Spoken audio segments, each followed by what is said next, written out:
Hello दोस्तों। कैसे हैं आप सब? उम्मीद है कि बहुत अच्छे होंगे। आपका आपके अपने एसपी स्टडी 80 चैनल पर बहुत बहुत हार्दिक अभिनंदन है। आज हम आपके लिए राजन सीरीज से डीएलएड प्रशिक्षण प्रथम सेमेस्टर पंचम प्रश्न पत्र जो है आपका सामाजिक अध्ययन से कुछ एमसीक्यू मोड पर क्वेश्चन लेकर आया हूँ। जो कि ये वीडियो पार्ट कितना है? 2 पार्ट है। ओके बच्चों, तो देखते हैं कि ये पार्ट 2 में जो अभी तक हमने आपको 28 क्वेश्चन करा दिए हैं पार्ट 1 में, ये पार्ट 2 है और इसमें आपको देखना है। इसमें जो निशान लगे हैं इस पर ना जाकर यहाँ देखना है आप लोगों को कि श्वेतांबर और दिगंबर नामक संप्रदाय किस धर्म से संबंधित है। यानी कि मैं कहना चाहता हूँ कि आप लोगों को निशान ना देखकर इन क्वेश्चनों को अपनी कॉपी पर नोट कर लेना है और याद कर लेना है, ताकि आप लोग डीएलएड वाले जो प्रशिक्षण हैं वो आपका जो प्रथम सेमेस्टर है वहीं से ये सामाजिक विज्ञान से क्वेश्चन मैंने उठाए हैं राजन सीरीज से। तो आप अगर कॉपी और पेन लेकर बैठकर इस क्वेश्चनों को नोट कर लेंगे तो आप लोगों को बहुत बहुत बहुत आराम होगा जब आप आगे चल के अपने पेपर देंगे। और पेपर ज़्यादा दूरी नहीं है, पेपरों में बहुत ही नज़दीक दिन आ चुके हैं पेपरों के। तो इसीलिए मैं कहना चाहूँगा कि ये निशान पर ध्यान ना देते हुए आप लोगों को अपने कॉपी पर ये क्वेश्चन और आंसर को लिख लेना है। आंसर ही नहीं बल्कि आप लोगों को 4 जो ऑप्शन दिए गए हैं ये ऑप्शन भी आप लोगों को लिख लेना है। ऑप्शन इसलिए लिखना है कि अगर आप लोग ऑप्शन नहीं लिखोगे तो आप लोगों को याद नहीं होगा। ऑप्शन लिखोगे तो ही आप लोगों को याद होगा।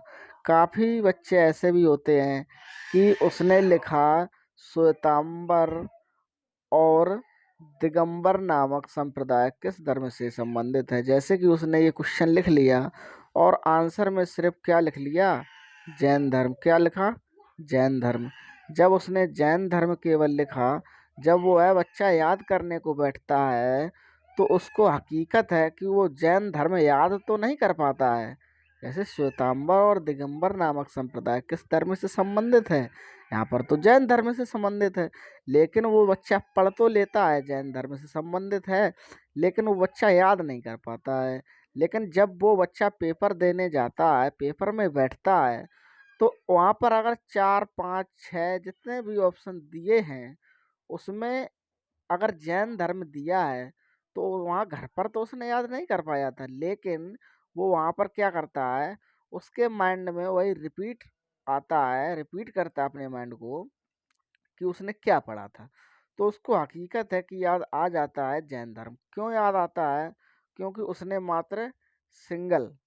मात्र एक को ही याद किया था और 3 को याद नहीं किया था। जब उसने एक को याद किया था वो बच्चा एक ही याद रखता है और वहाँ पर कितने भी ऑप्शन हों, 5 हों 6 हों, उससे वो कोई संपर्क नहीं रखता है।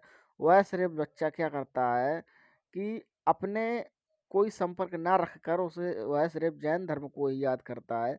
जब जैन धर्म को ही याद करता है तो वहाँ पर कितने भी ऑप्शन हो वो बच्चा उसको सही कर देता है। और बाकी के ऑप्शन तो उसके गलत होते ही है, बट जैन धर्म उसका गलत नहीं होता है। तो इसका आंसर आप लोगों ने देखा जैन धर्म। तो क्वेश्चन नंबर 30 जो है इसमें आपको क्या क्या रखा है, कौन सा साहित्य धर्मेतर साहित्य है। यानी कि देखिएगा, राजतरंगिणी, जातक कथा, महाभारत तथा रामायण, ये आपको 4 ऑप्शन दे रखे हैं। यहाँ पर आपका जो राइट आंसर है राजतरंगिणी। ठीक है बच्चों, तो इसको नोट कर लीजिएगा कि कौन सा साहित्य धर्मेतर साहित्य है। तो राजतरंगिणी धर्मेतर साहित्य है। देखिएगा, क्वेश्चन जो कि है इतिहास घटनाओं का विचारों की उन्नति का सुसंबद्ध विवरण है, यह कथन है। यह कथन देखिएगा ना तो प्रो घाटे का है ना प्रो कार्य का है। पंडित जवाहरलाल नेहरू का ये कथन तो हो ही नहीं सकता है। तो जो रैमसन है जो रैम्पसन है यही आपका राइट आंसर हो जाएगा। क्या? रैम्पसन। अगला क्वेश्चन देखिए 32 नंबर जो क्वेश्चन है, पुरा पाषाण काल की महत्वपूर्ण उपलब्धि थी। जो कि पुरा पाषाण काल में जो महत्वपूर्ण उपलब्धि थी वो स्थायी जीवन की शुरुआत थी। क्या थी? स्थायी जीवन की शुरुआत। आई होप आप लोगों को ये क्वेश्चन बहुत ही अच्छे लग रहे होंगे। अगर अभी तक आप लोगों ने हमारे चैनल को सब्सक्राइब, लाइक इस वीडियो को ना किया हो तो लाइक कर दें, सब्सक्राइब ना किया हो तो इस चैनल को सब्सक्राइब कर दें, ताकि आप लोगों को हर एक नई नई वीडियो का नोटिफिकेशन जल्द से जल्द आप लोगों तक पहुंचता रहे। और साइड से आपको बेल आइकन दिखेगा, उस पर ऑल पर प्रेस कर लें ताकि हर एक वीडियो का नोटिफिकेशन आप लोगों तक पहुंचता रहे। तो यहाँ पर देखिएगा, ये तो कक्षा 5 में भी लोगों ने पढ़ा होगा, कक्षा 8 में भी आता है। ठीक है। पहिए का आविष्कार हुआ, जो यहाँ पर पूछा गया है, पहिए का आविष्कार हुआ कब हुआ था? नवपाषाण काल में हुआ था दोस्तों। पहिए का आविष्कार नवपाषाण काल में हुआ था। ठीक है। यहाँ देखिएगा, महापाषाण से तात्पर्य है, जो कि आपका महापाषाण है उसके उससे संबंधित क्या क्या तात्पर्य है। नंबर आपको दिया है धार्मिक अनुष्ठान से, नंबर बा उपकरणों से, नंबर सा पर्वत श्रृंखला से, नंबर दा समाधियों से। तो इसका जो आपका राइट आंसर हो जाएगा वो हो जाएगा पर्वत श्रृंखला से। तो अगला क्वेश्चन देखिएगा, शाम का अर्थ है, जो आपकी शाम होती है, शाम का अर्थ है। ठीक है। ये शाम वो वाली शाम नहीं है, ये ऋग्वेद वाली शाम है। ठीक है। ये जो ऋग्वेद, ठीक है। तो इसमें देखिएगा, नंबर आप पर आपको दिया यज्ञ, बा मंत्र है, स्तुत है, गान है। तो शाम का अर्थ है गान। क्या है दोस्तों? गान। तो आप लोग यह क्वेश्चन बहुत ही अच्छे से लिख लेना और याद कर लेना, जो कि आप लोगों को याद बने रहे इस प्रकार से लिखना। जैसे अभी हमने आपको बताया था कि अगर आप क्वेश्चन लिखते हैं और डायरेक्ट आंसर लिख देंगे, जैसे कि यहाँ क्वेश्चन है वेदांग कितने हैं, तो यहाँ वेदांग तो आपको दिख रहे हैं, वेदांग तो 6 हैं। ठीक है। राइट आंसर जो इसका है वेदांग का, वो 6 वेदांग है। तो आप लोगों को अपनी कॉपी पर या तो 6 ही लिख लेना है, ताकि वहाँ पर कितने भी ऑप्शन दिए हों आपके माइंड में 6 ही दिमाग में आएगा कि 6 पढ़ा था मैंने। ठीक है। इस चैनल से पढ़ा था और मैंने कॉपी पर भी लिखा था, इसीलिए बोल रहा हूँ कि आप लोगों को लिखना बहुत ज़रूरी है। अगला क्वेश्चन देखिए, गैर मान्यता विवाह है, जो कि गैर मान्यता विवाह है गांधर्व विवाह है। ठीक है। गैर मान्यता विवाह गांधर्व विवाह उत्तर वैदिक कालीन संदेश वाहक कहलाता है। जो कि उत्तर वैदिक कालीन संदेश वाहक कहलाता है, वह क्या कहलाता है? दूत कहलाता है। ओके बच्चों, आइए 39 नंबर क्वेश्चन देखते हैं। 39 नंबर क्वेश्चन क्या है आपका? बुद्ध के समकालीन सम्राट माना जाता है। जो कि बुद्ध है, बुद्ध के समकालीन सम्राट जो माना जाता है वो देखिएगा, ना तो प्रदोत से माना जाता है ना अजातु शत्रु से। ये तो बिल्कुल राइट नहीं है, रॉन्ग है। और यहाँ पर जो अशोक दिया है, बुद्ध के समकालीन जो सम्राट है वो अशोक ही माना जाता है, ना कि बिंबिसार भी नहीं माना जाता है। ओके दोस्तों, आगे देखिए क्वेश्चन नंबर जो 40 है, राजुक थे। ठीक है। राजुक थे, चोल राज्य के व्यापारी थे राजुक, या गुप्त साम्राज्य में सामंत वर्ग में थे, या शक सेना सैनिक थे, या मौर्य शासन में न्यायाधीश थे। आप लोगों ने पढ़ा होगा कक्षा इंटर या फर्स्ट ईयर की सामाजिक विज्ञान की बुक में, आप लोगों ने पढ़ा होगा। तो उम्मीद है कि पढ़ा होगा, या ना पढ़ा हो तो यहाँ देखिएगा, राजुक थे जो वो मौर्य शासन में न्यायाधीश थे। जो कि इंटर में न्यायाधीश का जो चैप्टर है उसमें जाकर आप लोग पढ़ सकते हैं, राजुक के बारे में सब कुछ लिखा हुआ है। यहाँ पर देखिए 41 नंबर क्वेश्चन क्या है। 41 नंबर जो कि क्वेश्चन है बहुत बहुत इम्पोर्टेंट क्वेश्चन है। सांची का स्तूप स्थित है, जो सांची का स्तूप स्थित है, ये क्वेश्चन इम्पोर्टेंट क्वेश्चन है ये। ठीक है। इम्पोर्टेंट क्वेश्चन है। तो सांची का स्तूप जो स्थित है वो मध्य प्रदेश राज्य में स्थित है। इसको इतना ही याद रखना है कि सांची का स्तूप मध्य प्रदेश राज्य में स्थित है, ना कि उत्तर प्रदेश, बिहार, महाराष्ट्र। ठीक है, कुछ भी यहाँ बोले आपको, कुछ भी ध्यान ना रखते हुए मध्य प्रदेश राज्य में स्थित है। और देखिए 42 नंबर भी इम्पोर्टेंट क्वेश्चन है। इंडिका पुस्तक के लेखक थे, जो इंडिका पुस्तक के लेखक थे वो कौन थे? मेगास्थनीज थे। ठीक है, ये क्वेश्चन बार बार बहुत बार पूछे जाते हैं आप लोगों से। शक संवत 78 ईसा चलाया गया। ठीक है, शक संवत 78 ईसी चलाया गया, कनिष्ठ द्वारा चलाया गया। किसके द्वारा? कनिष्ठ के द्वारा चलाया गया। जो 44 नंबर क्वेश्चन है आपका, वो देखिएगा। पंचम वर्षीय योजनाओं को अंतिम रूप देता है। जो पंचवर्षीय योजनाएं होती हैं वो अंतिम रूप क्या देता है? प्रधानमंत्री। ठीक है, कौन देता है? आपको प्रधानमंत्री देता है अंतिम रूप। ठीक है, ऑपरेशन फ्लड कार्यक्रम संबंधित है। क्या? ऑपरेशन फ्लड कार्यक्रम संबंधित है। किससे संबंधित है?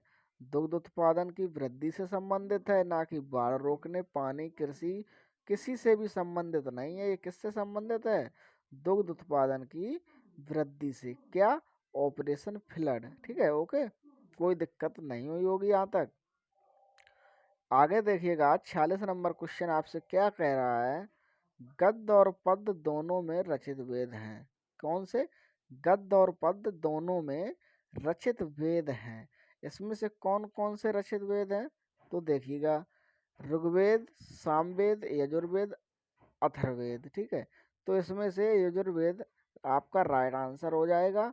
ऋग्वेद, सामवेद, अथर्ववेद ये नहीं होगा। मनरेगा योजना, देखिएगा ये बहुत ही इंपॉर्टेंट क्वेश्चन है बच्चों, 47 नंबर जो कि क्वेश्चन है। मनरेगा योजना भारत सरकार द्वारा शुरू की गई थी। यह किस सन में? जो नरेगा योजना चलती है गांव में, जहाँ पर पंचवर्षीय प्रधानी होती है, वहाँ पर जो मनरेगा योजना चलती है वो भारत सरकार द्वारा कब शुरू की गई थी दोस्तों? तो ये आपको याद रखना है। द ऑप्शन राइट है, जो कि है 2006 में यह मनरेगा योजना भारत सरकार द्वारा शुरू की गई थी बच्चों। ठीक है, ये बहुत इंपॉर्टेंट क्वेश्चन है, बहुत बार पूछा जा चुका है। और देखिएगा अगला क्वेश्चन क्या है? 48 नंबर जो क्वेश्चन है, नगर निगम का सर्वोच्च निर्वाचित अधिकारी कहलाता है। जो कि नगर निगम का जो सर्वोच्च निर्वाचित अधिकारी होता है वो मेयर होता है। क्यों? कौन होता है? मेयर होता है। तो आगे चलते हैं। 49 नंबर जो क्वेश्चन है आपको दिख रहा होगा, जिले में परिवार कल्याण के कार्य कौन करवाता है? जो कि आपका जो जिला होता है, जिला मतलब जैसे कि समझ सकते हैं आप लोग, हमारा तो यहाँ औरैया जिला है, आपका कौन सा जिला है? ठीक है, जिले में परिवार कल्याण के कार्य कौन करवाता है? जो जिले में होते हैं कार्य वह कौन कराता है? ना तो जिला न्यायाधीश कराता है, बेसिक शिक्षा अधिकारी तो करा ही नहीं सकता है, बेसिक शिक्षा अधिकारी तो करा ही नहीं सकता है। मुख्य विकास अधिकारी की तो कहना ही क्या है, ये तो कभी नहीं करा सकते हैं। जिला न्यायाधीश है, ये भी करा सकते हैं लेकिन नहीं कराते हैं। ये जो कार्य कराते हैं ये मुख्य चिकित्सा अधिकारी कराते हैं। ठीक है, कौन कराते हैं? मुख्य चिकित्सा अधिकारी, परिवार कल्याण के कार्य। ठीक है, यानी कि आप लोगों को अभी कुछ मतलब कह सकते हैं कुछ साल पहले और अभी भी ये कार्य जारी है कि हर एक घर में जाकर के सरकार द्वारा हर एक व्यक्ति का, ठीक है, वो बना था बीमारी वाला कार्ड कि अगर कोई व्यक्ति पीड़ित होता है तो उसको मुख्य चिकित्सा अधिकारी द्वारा परिवार कल्याण का एक सर्टिफिकेट बना था कि बीमारी कोई भी हो आप लोगों को इलाज मिल सके। तो लीप वर्ष में फरवरी कितने दिन की होती है? ये क्वेश्चन देखिएगा आपसे पूछा गया है, लीप वर्ष में फरवरी कितने दिन की होती है? तो यहाँ 25 दिन की तो फरवरी कभी नहीं होती है, लीप वर्ष हो या ना हो। 27 दिन की भी कभी नहीं होती है, लीप वर्ष हो या ना हो। देखिएगा जो 28 दिन की है ये फरवरी होती है, कब होती है? जब लीप वर्ष नहीं होता है। और जो 29 दिन की है ये तो लीप वर्ष में ही होती है, ठीक है। ये जो 29 दिन की है ये तो लीप वर्ष में ही होती है। अब देखिएगा लीप वर्ष कौन होते हैं, कैसे पता करेंगे कि लीप वर्ष क्या है और साधारण वर्ष क्या है? यहाँ इस प्रकार से पता कर सकते हैं कि आप लीप वर्ष में फरवरी कितने दिन की होती है, इसमें तो आपने पढ़ लिया 29 दिन की होती है। अगर कोई भी सन है जैसे कि 2004 थी, क्या थी? 2004, तो उसके पीछे के 2 डिजिट शब्द ले लीजिए। 4 लिया आप लोगों ने, ठीक है। अब इसमें क्या करेंगे, 4 से क्या करेंगे, भाग दे देंगे। जब 4 से भाग देंगे तो क्या आ जाएगा? 0 आ जाएगा। जिस भी सन में 4 से भाग देने पर 0 प्राप्त हो, जिस भी सन में 4 से भाग देने पर पूरा पूरा कट जाए तो वह लीप वर्ष कहलाता है। जैसे 2004 हुई आपकी, 2008, 2012, 2016, 2020, 2024 और 2028। अभी आपकी 2023 चल रही है तो इसमें लीप वर्ष नहीं है। तो ये फरवरी कितने दिन की है? 28 दिन की है दोस्तों। अगला क्वेश्चन देखते हैं, लीप वर्ष कितने वर्ष बाद आता है? तो लीप वर्ष अभी हमने आपको बताया था कि 4 से भाग देंगे तो मतलब 4 पंचे 20, 2020 में लीप वर्ष था। 2020 में लीप वर्ष था। अब 2024 में लीप वर्ष आएगा। 2024 और 20 के बीच कितने लीप वर्ष बचे? तो 2024 और 2020 के बीच 3 वर्ष बचे। तो लीप वर्ष 3 वर्ष बाद आता है, ना कि 5 वर्ष बाद। और 2, 4 इनके वर्ष के बीच कभी नहीं आता है। 3 वर्ष बाद हमेशा लीप वर्ष आता ही आता है। कन्फ्यूशियन कन्फ्यूशियस का जन्म हुआ था। कन्फ्यूशियस का जन्म चीन में हुआ था। चीन का प्रसिद्ध दार्शनिक था। चीन का जो प्रसिद्ध दार्शनिक था वो था लाओत्से और कन्फ्यूशियस। ये दोनों थे, ठीक है, ये दोनों थे। सूर्य के चारों ओर देखिएगा, 54 नंबर क्वेश्चन है, सूर्य के चारों ओर परिक्रमा करने वाले खगोलीय पिंड कहलाते हैं। जो कि सूर्य के चारों ओर परिक्रमा करते हैं वो खगोलीय पिंड क्या कहलाते हैं? ग्रह कहलाते हैं, ठीक है दोस्तों। तो देखिएगा 55 नंबर जो क्वेश्चन है, वायुमंडल के किस स्तर में सर्वाधिक मौसमी घटना घटित होती है? तो कि क्षोभ मंडल जो की है उसमें सर्वाधिक मौसमी घटना घटित होती है। अगला क्वेश्चन 56, वैदिक ग्राम का मुखिया कहलाता है। जो वैदिक होता है उसका जो ग्राम होता है उसका जो मुखिया होता है वो ग्रामीण होता है, ठीक है। किस हड़प्पा स्थल के कांस्य नर्तकी की मूर्ति प्राप्त हुई थी? ठीक है, कांस यानी कि आप लोगों ने पढ़ा होगा कांस की मूर्ति होती थी, ठीक है। पहले के जमाने में कांस की भी मूर्ति होती थी। किस हड़प्पा स्थल से कांस नर्तकी की मूर्ति प्राप्त हुई थी? तो मोहनजोदड़ो जो की थे उनको कांस नर्तकी की मूर्ति प्राप्त हुई थी। जैसा कि आप लोग जानते होंगे जो नर्तकी की मूर्ति होती है वो भगवान शिव से होती, मतलब भगवान से भी होते हैं वो नर्तकी की मूर्ति में, ठीक है। जो कि आपका 58 नंबर क्वेश्चन है, ग्लोब पर 2 स्थानों के बीच न्यूनतम दूरी होती है। जो कि ग्लोब के 2 स्थानों के बीच न्यूनतम दूरी होती है वो अंतरराष्ट्रीय तिथि रेखा पर होती है। आई होप आप लोगों को यह वीडियो बहुत ही अच्छा लगा होगा, उम्मीद है। तो अगर आप लोगों को अभी तक ये वीडियो अच्छा लगा है तो इस वीडियो को लाइक कर लें और हमारे चैनल को सब्सक्राइब कर लें, ताकि आप लोगों को नई नई वीडियो आप तक पहुंचती रहे और ऐसा नया नया ज्ञान आप लोगों को मिलता रहे। तो मिलते हैं अगली वीडियो में। जय हिंद, जय भारत।